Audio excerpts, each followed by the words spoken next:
तो last episode में हमने देखा था एमसी हॉस्पिटल से घर की तरफ जा रहा होता है, लेकिन रास्ते में ही गेट ओपन हो जाता है और उनकी गाड़ी पे मॉन्स्टर हमला कर देते हैं। मॉन्स्टर को हराने के बाद सब कुछ खत्म होने के बाद अभी घर जा रहे हैं मम्मी पापा और एमसी हमारा। तो चलो एपिसोड को शुरुआत करते हैं। एपिसोड का स्टार्ट करने से पहले वीडियो को लाइक और चैनल को सब्सक्राइब कर देना।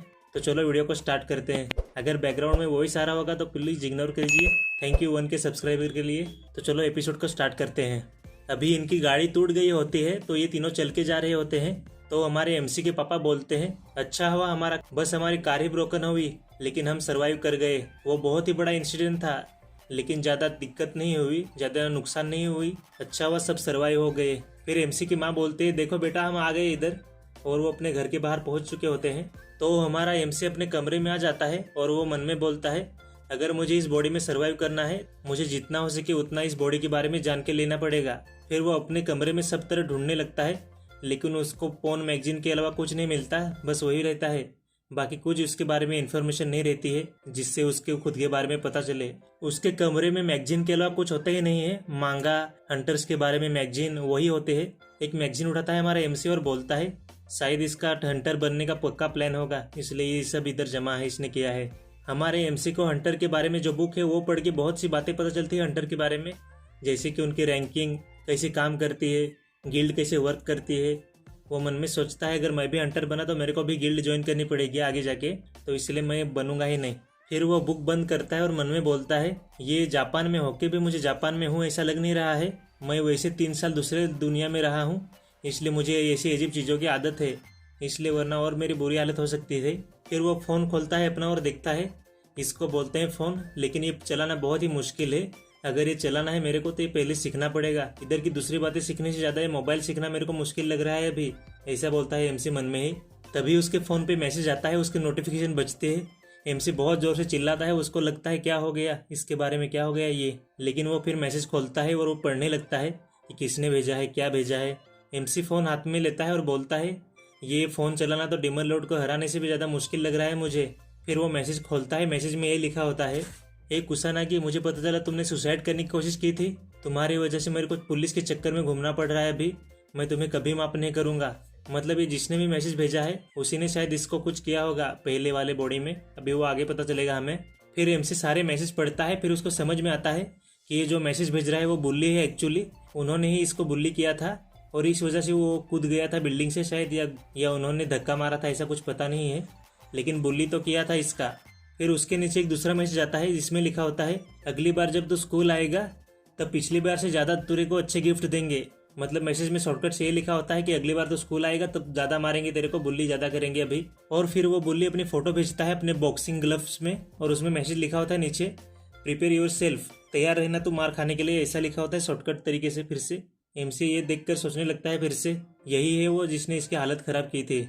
लेकिन हमारा एमसी वो फ़ोटो देख के चिल्ला के बोलता है मेरे को ऐसे रैंडमली फ़ोटो मत भेजो, कितनी कीमत की इतनी है वो तो बताओ पहले। तभी उधर उसकी माँ आती है और बोलती है अरे इसके लिए वाईफाई लगता है, पैसे नहीं लगते हैं।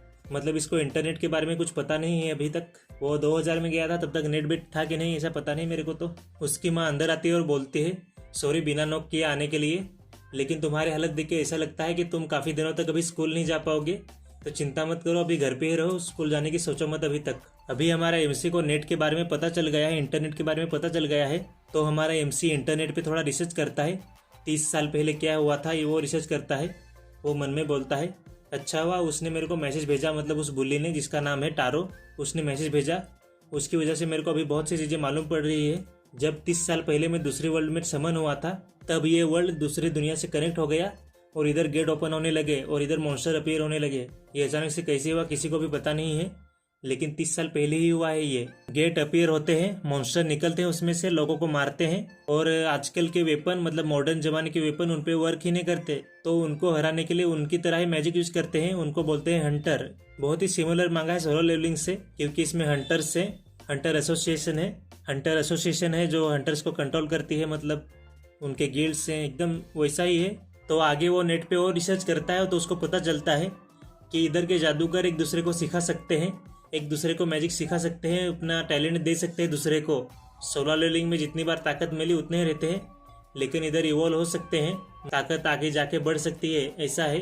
यही अच्छा होता है एक्चुअली। तो जो बस मैजिक ही सीखते हैं उनको मेज बोला जाता है और जो मॉन्स्टर को डिफीट करते हैं उनको हंटर्स बुलाया जाता है। लेकिन एमसी तो दोनों कर सकता है, उसको क्या बोलेंगे। अभी हमारा एमसी घर से बाहर होता है और ये फोन में पढ़ते हुए जा रहा होता है, जो मैंने बोला ना वो। तो एक बूढ़ी बोलते ही रास्ते से जा रही होती है वो कि चलते हुए फोन को मत देखो, इधर मना है ऐसा। एमसी हमारा थोड़ा और जानकारी देता है कि जैसे ही गेट अपीयर होते हैं हंटर जल्दी से आ जाते हैं और लोगों को बचाते हैं और मॉन्स्टर को मारते हैं। ये काम है उनका, सिविलियंस को सेफ रखना और मॉन्स्टर को हराना और कुछ हार्म मत होने देना किसी को ऐसा। लेकिन अभी बूढ़ी ने उसको बोला कि फोन मत देखो, तो वो फोन बंद कर देता है और वैसे ही चलते हुए जाता है। एमसी चलते चलते मन में सोच रहा होता है कि इधर की सोसाइटी ने पूरा मैजिक को अडेप्ट कर लिया है, लेकिन इधर फिर भी दूसरे दुनिया की वाइब आ रही है। मुझे ये सच में दूसरी दुनिया लगती है, मुझे ये सच में इधर कुछ रियल लग ही नहीं रहा है। हाँ, वैसे ये जगह अभी मैं पहले रहता था उससे तो पूरी बदल गई है। हाँ, लेकिन अभी 40 साल हो गए हैं तो लोगों ने अपने में समा लिया है सब कुछ। उनको अभी कुछ अजीब नहीं लगता है, सब ठीक है आजकल ऐसा। लेकिन मैंने सोचा था इससे ज्यादा मेरे को अकेलापन लग रहा है अभी। ऐसे ही एमसी हमारा मन में बातें करते हुए जा रहा होता है, ख्यालों में खोया होता है। तभी एक लड़की चिल्ला के बोलते है चोर, वो मेरा पर्स लेके गया। और वो चोर जो पर्स लेके भागा होता है ना, वो अपना मैजिक यूज कर रहा होता है तेज दौड़ने के लिए। बहुत ही तेज जा रहा होता है, एकदम गाड़ी की स्पीड में फास्ट एकदम जा रहा होता है, बहुत ही तेज जा रहा होता है चोर एकदम अपनी मैजिक का यूज करके। उसको देखकर एमसी मन में सोचता है, जो अभी मैंने पीछे बोला ना वही मन में सोचता है कि ये भागने के लिए मैजिक यूज करता है और इसकी बाइक से भी ज्यादा स्पीड तेज है। चोर बोल रहा होता है भागते भागते मेरे रास्ते से हटो और अपना मैजिक बूस्ट करता है। लेकिन अगले ही पैनल में चोर के कंधे पे हाथ रहता है और किसका रहेगा, हमारे एमसी का। उसने जस्ट सेकंड में उसकी स्पीड मैच कर ली होती है और उसको पकड़ भी लिया होता है। उसको पकड़ के एमसी बोलता है अगर तुम भागने के लिए स्पीड बूस्टर का यूज करते हो तो एटलीस्ट मेरी जितनी तो स्पीड करो, इतने धीरे भागोगे तो क्या घंटा भागोगे। जिनका पर्स था उनको एमसी अपना पर्स वापस दे देता है, तो वो भी थैंक यू बोलते हैं ऐसा, मतलब पता है ना सर झुका के कैसे थैंक यू बोलते हैं वो। फिर वो बुढ़िया जो थोड़ी देर पहले बोल रही थी ना एमसी को कि फोन में मत देखो, तो वो भी एमसी को 2-3 चॉकलेट देते हैं और बोलते हैं थैंक यू, बहुत अच्छा काम किया तुमने। लेकिन अभी वो जिनका पर्स था ना वो लड़की का, उसकी एक बेटी रहती है, तो वो बोलती है कि भैया आपका मैजिक बहुत ही अच्छा है, आप बहुत ही फास्ट हो। तो हमारे एमसी को इधर की लिमिट के बारे में पता नहीं है कि कौन कितना फास्ट है ये वो।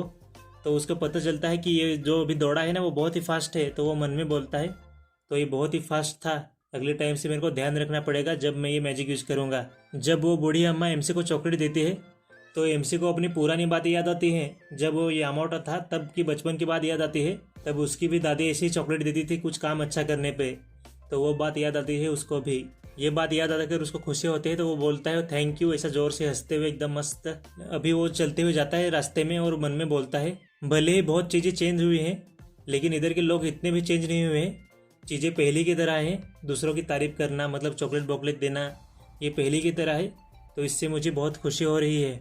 वैसे तो अभी उसको चलते चलते अंधेरा हो गया होता है, तो वो मन में बोलता है यार अंधेरा हो गया। तभी हम अगले पैनल में देखते हैं उसके पीछे से कोई पंच मारने आता है अचानक से, लेकिन हमारा एमसी डॉज कर देता है।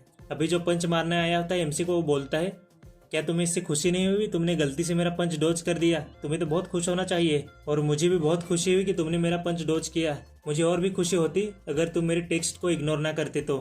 मतलब ये लड़का वही है जो मैसेज भेज रहा होता है बॉक्सिंग के ग्लव्स पहन के, ऐसा बुल्ली लड़का है वही है ये। राइट कुसानागी एकदम डेविल वाली स्माइल देके बोलता है राइट कुसानागी, मतलब एमसी ने मैसेज इग्नोर किए थे ना, इसलिए बोलता है कि तुमको मेरे मैसेज इग्नोर नहीं करने चाहिए थे राइट कुसानागी। लेकिन एमसी उसको भी अपना नाम लेके बुलाता है, अकारी नाम है उस बुल्ली का। तो ये अकारी नाम सुन के उसको गुस्सा आ जाता है अकारी को कि तुम मेरा नाम कैसे ले रहे हो अकारी, ऐसा तुम्हें मुझे अकारी कौन बुलाना चाहिए, अकारी नहीं बस, समझ में आया क्या। तो चैप्टर 2 इधर ही खत्म होता है। तो अभी हमारा एमसी पहले जैसा तो है नहीं, मतलब इसकी वाट तो लगाने वाला है एमसी हमारा, आगे तो पता चलता है इसी सीन से। तो फाइट तो होने वाली है, लेकिन ये मैजिक यूज कर सकता है कि नहीं कर सकता ये तो पता नहीं है। लेकिन बॉक्सिंग का ग्लव्स पहन के था तो मैजिक तो नहीं यूज कर सकता होगा। अभी इसकी भी औकात पता चलेगी एमसी क्या चीज़ बन गया है ये। तो चैनल को सब्सक्राइब, वीडियो को लाइक और मिलते हैं अगली वीडियो में। Thank you.